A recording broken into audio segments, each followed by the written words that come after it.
Hey friends, Eddie here from filmbuZZer.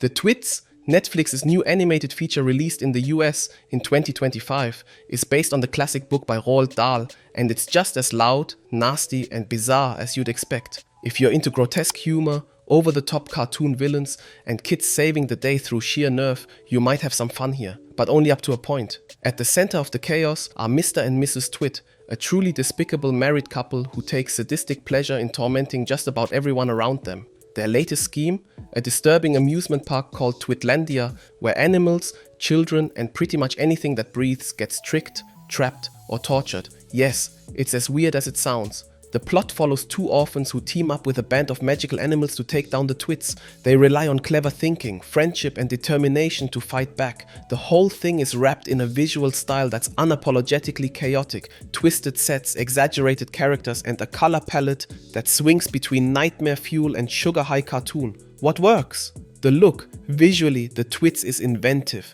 Scenes are packed with detail, the kind that invites repeat viewings just to catch all the odd little touches in the background. And when the film leans into the madness, pranks flying, traps snapping, chaos building, it can be genuinely entertaining. But the problems start stacking up pretty quickly. The story doesn't really flow, it feels more like a series of sketches than a cohesive narrative.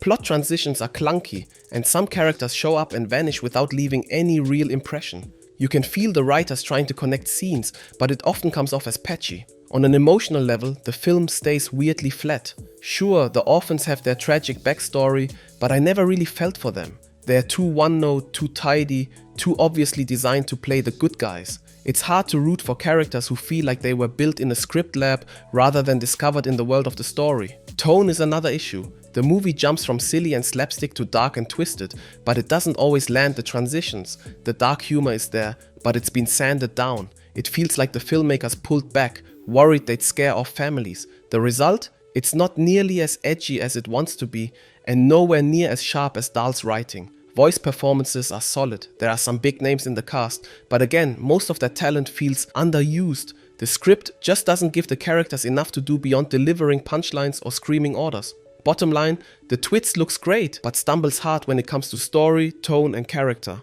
I'm giving it 2 out of 5 stars. There's some fun to be had, especially for kids who like their cartoons weird and loud. But if you're hoping for something with more depth or the wicked bite of Dahl's best stories, you'll likely walk away disappointed.